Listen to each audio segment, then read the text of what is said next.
ஓம் சாய்ராம். ஸ்ரீ சாய்பாபா சரித்திலிருந்து அத்தியாயம் 46. பாபாவின் கயா பயணம், ஆடுகளின் கதை. இந்த அத்தியாயம் ஷாமா, காசி, பிரயாகை, கயா முதலிய இடங்களுக்கு பயணம் செல்வதையும் பாபா எங்கனம் அவருக்கு முன்னால் சென்று அங்கிருந்தார் என்பதையும் விளக்குகிறது. மேலும் 2 ஆடுகளை பற்றி பாபாவின் பழைய நினைவுகளையும் விவரிக்கிறது. முன்னுரை. ஓ சாய், தங்களது பாதங்களின் தங்களை பற்றிய நினைவுகளும் தங்களது தரிசனமும் புனிதமானவை. அவை எங்களை கர்ம தலையிலிருந்து விடுவிக்கிறது. எங்களுக்கு தங்கள் ரூபம் தெரியாமலிருந்தாலும் இப்போது அடியவர்கள் தங்களை நம்பினால் பிரத்யட்சமான அனுபவங்களையும் உடனே தங்களிடமிருந்து பெறுகிறார்கள். கற்புலனுக்கு தென்படாத சுட்சமான நூலால் தாங்கள் அருகிலும் தொலைவில் உள்ள பக்தர்களை தங்கள் பாதக மலங்களுக்கு ஈர்த்து இழுத்து அன்பும் பாசம் உள்ள தாயாரை போல அரவணைக்கிறீர்கள். தாங்கள் எங்கு இருக்கிறீர்கள் என்பது அடியவர்கள் அறியவில்லை என்றாலும் தாங்கள் அவர்களின் அருகிலிருந்து அவர்களுக்கு உதவி புரிந்து ஆதரிக்கிறீர்கள் என்பதை கடைமுடிவாக அவர்கள் உணர்ந்து கொள்ளும்படி அவ்வளவு சாமர்த்தியமாக நூலை இருக்கிறீர்கள். தங்கள் அகங்காரத்தையும் காரணமான புத்திசாலிகள், அறிவாளிகள், கற்றறிந்தோர் இவர்கள் எல்லோரும் சம்சார குழியில் விழுகிறார்கள். ஆனால் மிகவும் ஏழ்மையான சாதாரணமான பக்தர்களை தங்கள் சக்தியினால் காப்பாற்றுகிறீர்கள். ஆன்மஸ்வரூபமாகவும் யாரும் அறியாதபடியும் எல்லா லீலைகளையும் புரிந்துவிட்டு அவற்றுடன் எவ்வித தொடர்பும் இல்லாதது போல் தோற்றமளிக்கிறீர்கள். தாங்களே செயல்களை செய்கிறீர்கள், ஆனால் செய்யாதவரை போன்று காட்சியளிக்கிறீர்கள். ஒருவருக்கும் ஒருபோதும் தங்கள் வாழ்க்கை பற்றி தெரியாது. எனவே எங்களது பாவங்களை போக்கும் எங்களுண்டான சிறந்த வழி மனம், மொழி, மெய் இவற்றால் தங்கள் பாதார விந்தங்களை சரணடைந்து தங்களது நாமத்தை எப்போதும் ஸ்மரணம் செய்வதே ஆகும். அடியவர்களின் ஆசைகளை தாங்கள் பூர்த்தி செய்கிறீர்கள். பற்றற்றவர்களுக்கு பேரானந்த பெருநிலையை அளிக்கிறீர்கள். தங்கள் இனிமையான பெயரை ஸ்மரணம் செய்வதே அடியவர்களுக்கு மிக மிக எளிதான சாதனமாகும். இச்சாதனைகளால் ராஜச தாமச பண்புகள் மறைந்து சத்துவ குணமும் நேர்மையும் முக்கியத்துவம் அடைகின்றன. விவேகம், பற்றின்மை, ஞானம் முதலியவைகளை தொடர்கின்றன. பின்னர் நாம் நமது ஆன்மாவுடன் குருவிடனும் ஒன்றிவிடுகிறோம். இதுவே குருவிடம் பூர்ண சரணாகதி அடைவது என்பதாகும். நமது மனம் அமைதியையும் சாந்தியையும் பெறுவதே இதற்கான ஒரே நிச்சயமான அடையாளமாகும். சரணாகதி, பக்தி, ஞானம் இவற்றின் பெருமை தனித்தனிமை வாய்ந்தது. ஏனெனில் அமைதி, பற்றின்மை, புகழ், முக்தி ஆகிய முதலியவை அதை தொடர்ந்து வருகின்றன. ஒரு அடியவரை பாபா ஏற்றுக்கொண்டால் அவரை அவர் தொடர்கிறார். இரவும் பகலும் வீட்டில் வெளியிலும் அவருடைய இருக்கிறார். அவர் விரும்பியவாறு எங்கு வேண்டுமானாலும் செல்லட்டும். அறிவு கெட்டாத வகையில் ஏதாவது ஒரு ரூபத்தில் அவருக்கு முன்பாகவே சென்று பாபா அங்கு இருக்கிறார். கீழ்வரும் கதை இதை விளக்குகிறது. கயா பயணம். காகா சாஹிப் தீஷித் சாய்பாபாவுக்கு அறிமுகப்படுத்தப்பட்ட சில நாட்களுக்கு பிறகு தனது மூத்த மகன் பாபுவுக்கு நாக்பூரில் பூனில் திருமணம் நிகழ்த்த நிச்சயித்தார். ஏறக்குறைய அதே தருணம் ராணா சாஹிப் சாந்தோர்கள் தமது மூத்த மகனுக்கு குவாலியரில் திருமண வைபவம் நிகழ்த்த நிச்சயித்தார். தீஷித், சாந்தோர்கள் ஆகிய இருவரும் சிரடிக்கு வந்து இவ்வவைபவங்களுக்கு பாபாவை அன்புடன் வரவேற்றனர். தமது பிரதிநிதியாக ஷாமாவை ஏற்றுக்கொள்ளும்படி பாபா அவர்களிடம் கூறினார். அவரை நேரடியாக வர வேண்டும் என்று வற்புறுத்தப்பட்ட போது ஷாமாவை அவர்களுடன் கூட்டிக் கொண்டு செல்லும்படி அவர்களிடம் கூறி காசிக்கும் பிரயாகைக்கு சென்ற பின்பு நாம் ஷாமாவை விட முன்னால் இருப்போம் என்று கூறினார். இத்தருணம் பாபாவின் மொழிகளை குறித்து கொள்ளுங்கள், ஏனெனில் அவைகள் அவரின் சர்வ வியாபகத்தை காண்பிக்கின்றன. ஷாமா பாபாவின் அனுமதியை பெற்றுக்கொண்டு இந்த வைபவங்கள், விழாக்கள் ஆகியவற்றுக்காக நாக்பூருக்கும் குவாலியருக்கும் சென்றுவிட்டு பின்னர் காசி, பிரயாகை மற்றும் கயாவுக்கும் செல்ல தீர்மானித்தார். ஆபா ஹோதேவும் அவருடன் செல்வதாக இருந்தார். இருவரும் முதலில் நாக்பூருக்கு பூநூல் விழாவிற்கு சென்றனர். காகா சாஹிப் தீட்சித் ஷாமாவுக்கு அவரின் செலவுக்காக ரூபாய் 200 கொடுத்தார். பின்னர் அவர்கள் குவாலியருக்கு திருமணம் வைப்பதற்காக சென்றனர். அங்கே ராணா சாஹிப் சாந்தோர்கள் ஷாமாவுக்கு 100 ரூபாயும் அவரது சம்பந்தியமான ஜடா 100 ரூபாயும் கொடுத்தனர். பின்னர் ஷாமா காசி, அயோத்தி ஆகிய இடங்களுக்கு சென்றனர்.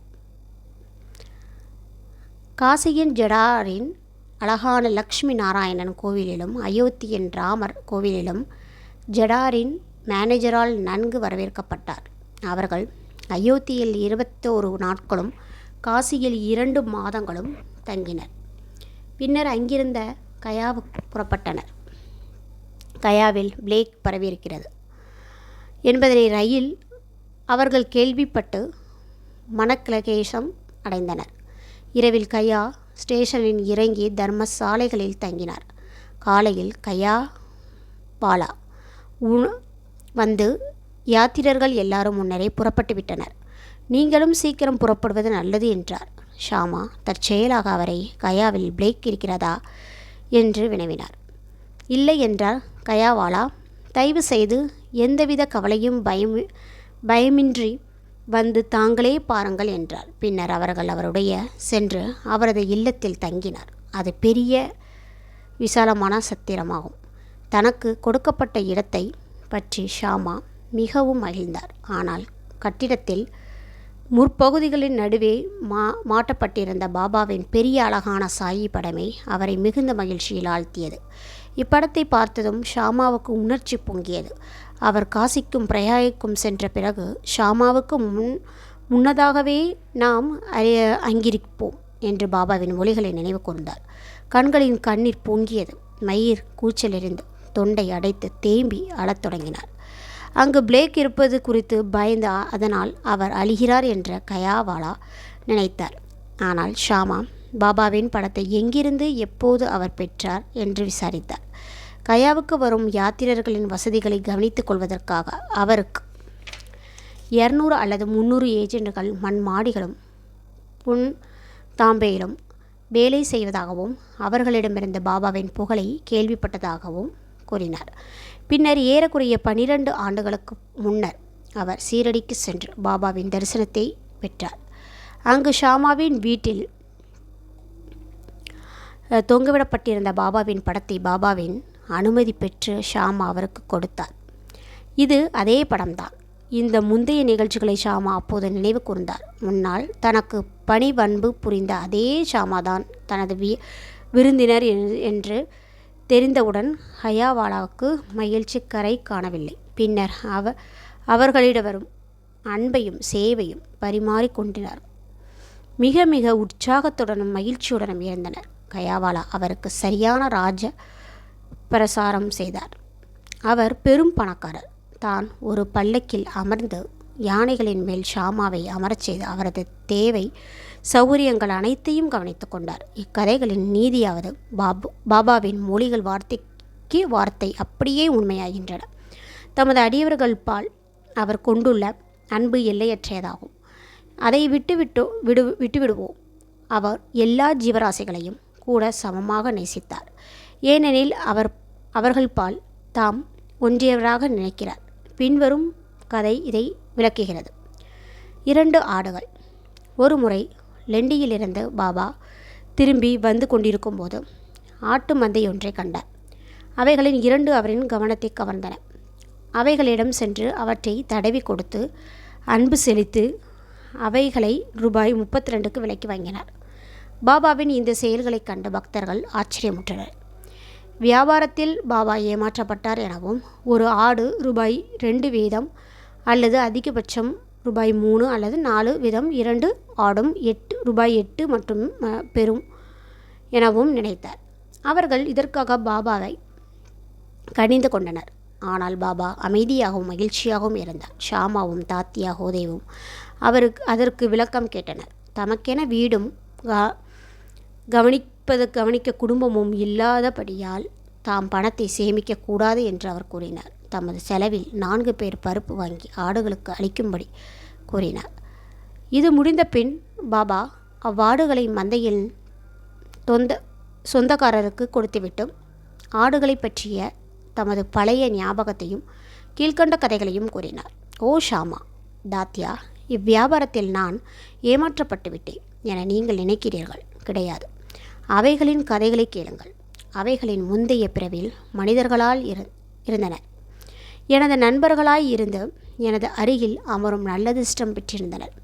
அவர்கள் ஒரு தாய் மக்கள். முதலில் ஒருவரையொருவர் நேசித்தனர். ஆனால் பிற்காலத்தில் பகையாளிகளாய் ஆகிவிட்டனர்.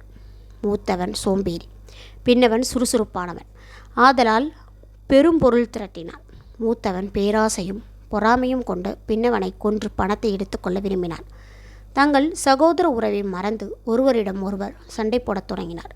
மூத்தவன் இளையவனை கொல்ல பல வழிகளையும் கையாண்டு அவனது முயற்சிகளின் தோல்வியடைந்தான். இவ்வாறாக அவர்கள் மரண விரோதியானார்கள். முடிவாக ஒரு சந்தர்ப்பத்தில் மூத்தவன் இளையவன் தலையில் தடிக்கம்பால் பலத்த மரண அடி ஒன்று கொடுக்க, இளையவன் மூத்தவனை கோடாரியால் தாக்க, இதன் விளைவாக இருவரும் அவ்விடத்திலேயே மாண்டனர். அவர்கள் வினைவில் காரணமாக இருவரும் ஆடுகளாக பிறந்தனர்.